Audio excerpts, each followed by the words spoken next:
This is Chris Epting back with another audio edition of Surf City Chronicles, and we've got kind of a wild one this week. It's really pretty stunning. We're going to hear from a local resident who attended an event at Central Library several days ago and attempted to ask an elected official a question, and I'll let him explain what happened after that. His name is Jim Knapp, and Jim is joining me today. Jim, thanks for taking a few minutes to recount the really strange episode of a few nights ago. I appreciate it.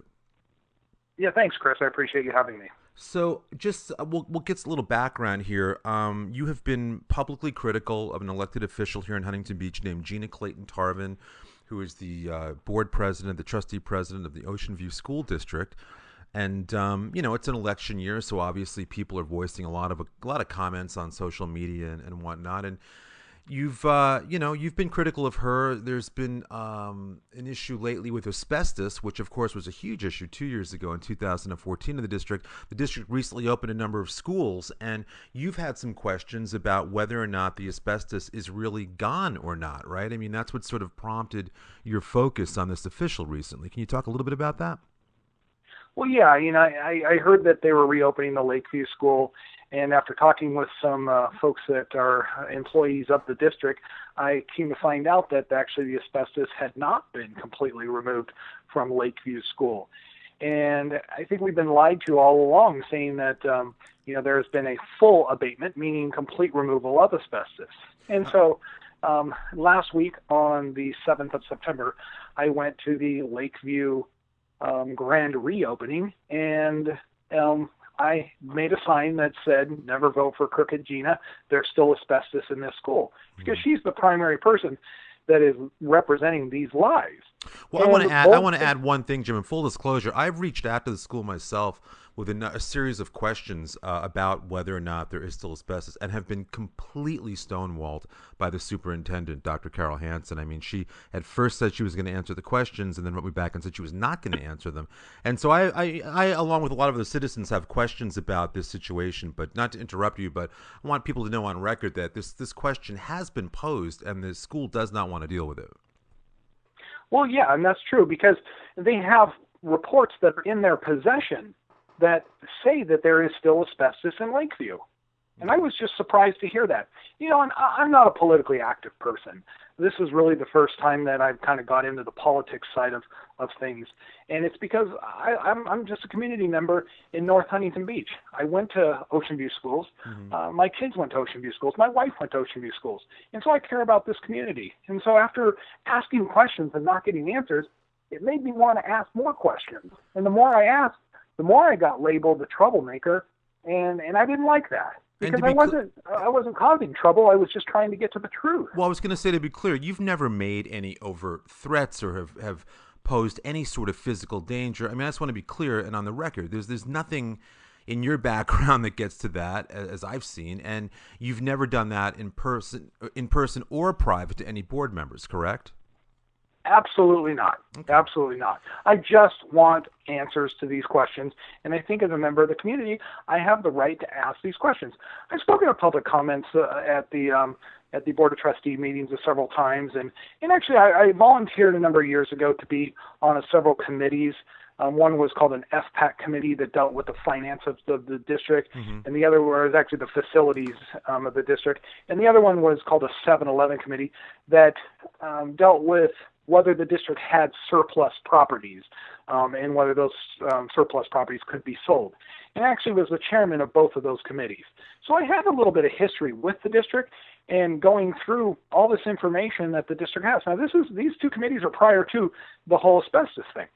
And so, all right, and so you hear there was an event last Saturday, which would have been September 10th, and it was a concert at Central Library, and you understood that there were going to be a number of political candidates, both school board and city council, who were going to be speaking as a course of this night, and that it was okay to go and ask questions of the candidates. It was basically, I guess, an unofficial forum for a variety of candidates, and you decided to go, and you wanted to asked Gina Clayton Tarvin personally about her a statement she made, and it was made on behalf of several media outlets last week, that the schools were in fact asbestos free, right? You wanted to basically ask her to her face why she was saying that if it wasn't true? That is correct. So I went to the event on Saturday, the 10th of September, and paid my $10 to get in. It was a combination of concert / political kind of meet and greet. Mm-hmm. There was a gentleman there that played piano and did a very good job. And then during the intermission, during the intermission of each song, he would have different political candidates come up, both city council members, school board members and such, come up and talk with the group for 2 minutes and tell them why they're running and such. And then they had a longer intermission where they said, feel free to mingle throughout the room, mm-hmm. ask any of the candidates questions, and get to know them. And so I did. So I walk up to Gina, Clayton, Tarvin, and asked her point blank, why did you say at the Lakeview grand reopening on September 7th that this school was asbestos-free? And she denied saying that. Mm-hmm. She said she never said that. Well, I want to add something too, Jim. You did allow me, you did videotape this with your phone. You allowed me to see it. And what I found, and I'd like you to describe too, is her very first words to you were actually that you do not have a right to put your phone on and videotape her, which I thought was kind of weird given that her surrogates and a number of other people were videotaping everybody. At least it looks that way in the background. There are certainly people videotaping you, and they've already posted video of you. So I can't understand why she would issue this sort of edict that you could not only not turn your phone on, but not tape her at a public event. That's right. She asked me if I had permission to videotape her, and I said I don't need permission. There's no expectation of privacy at a public event. Exactly. And besides, this was an event where we were encouraged to go up and talk to mm-hmm. the candidates. And again, others were videotaping. Just for the record, there were people with their phones that you can see them in the tape. So you're not the only one that was violating some sort of anti-video protocol. There were plenty of people doing it. At least a half a dozen people were videotaping in the room at the time. Okay. So she says to you that no, she never said that, which I guess you're prepared to dispute with some other video from television news last week. But getting beyond that, what happened? I mean, it's hard to get a full idea from your video, but it looks kind of ugly. It seems as if supporters of hers start to kind of get in your way and block her and just disrupt this interview process. Yeah, so she didn't care for the question that I asked, so she just turned away from me and didn't want to answer. And so I just kept asking the same question, and I think I deserve an answer. And right at that point, a number of her supporters put their hands in front of my camera, started to push up against me to block me.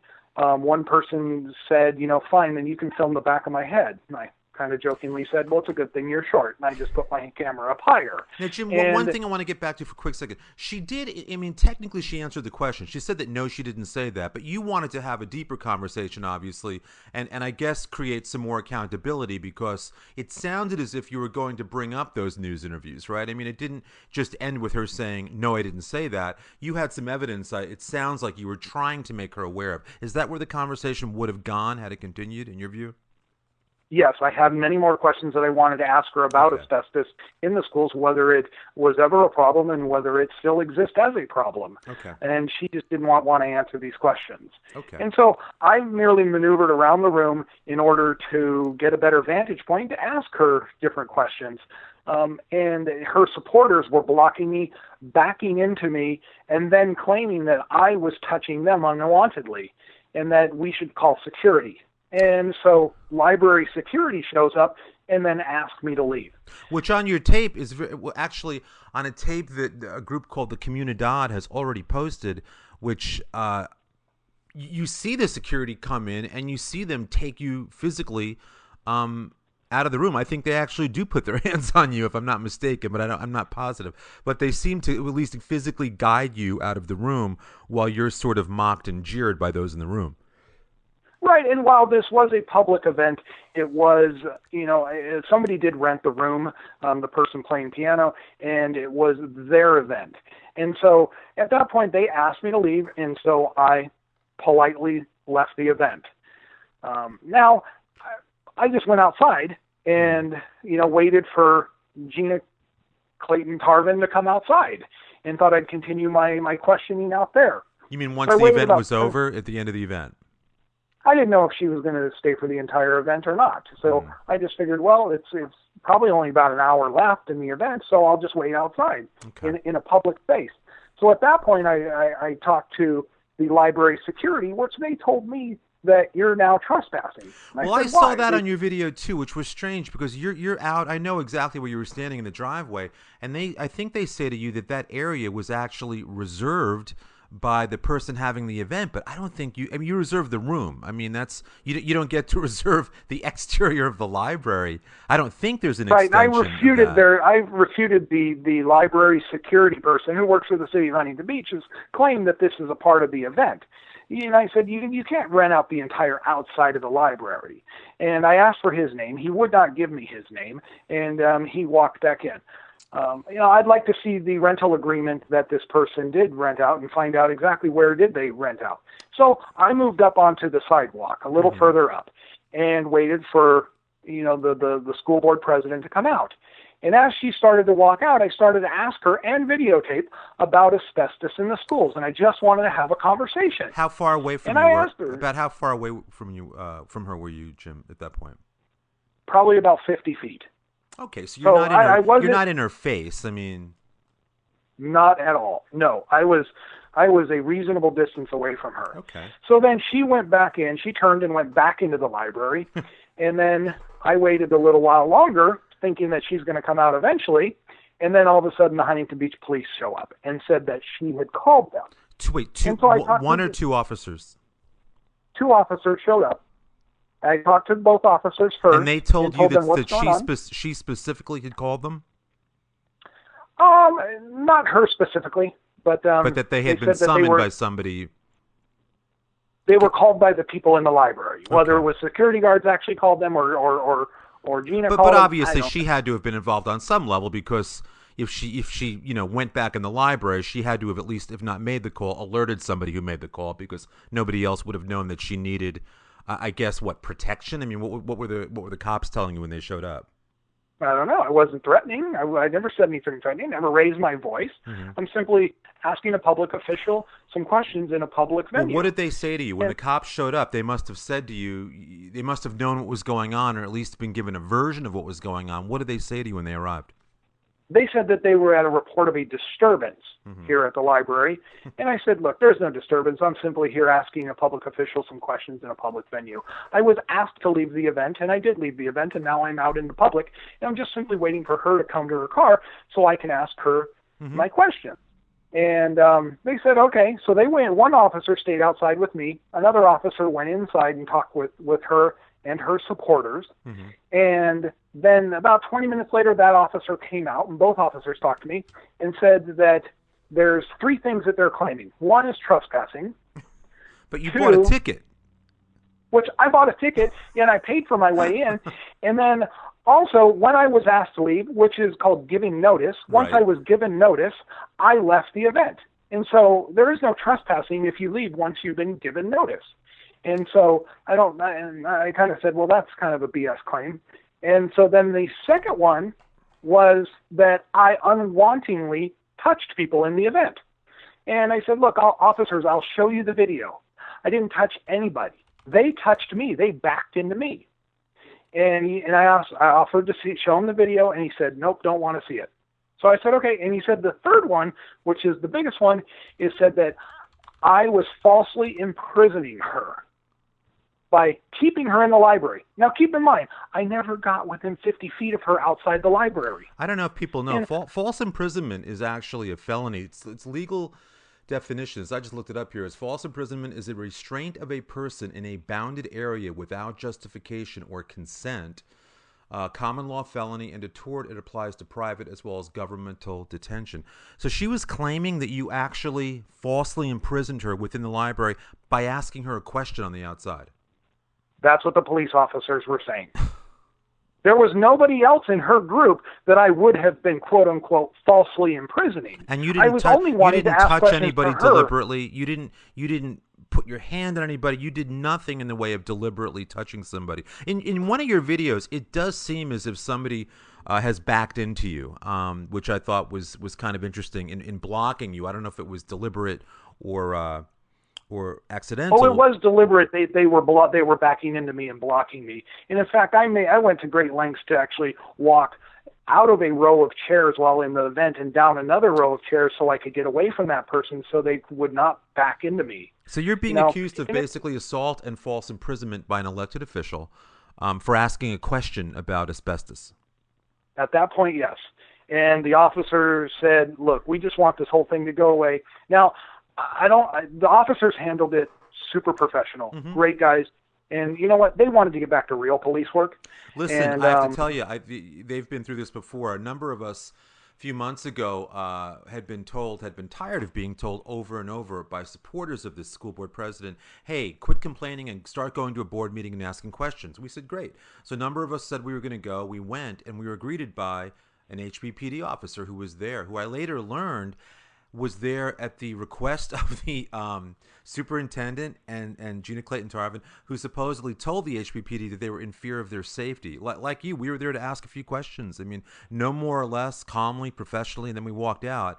And so obviously wasting city resources, there's a bit of a pattern here in terms of jumping the gun and getting the cops involved. I find it kind of strange, actually almost incredible, that you have two cops that are accusing you of these things when all you did was ask a simple question.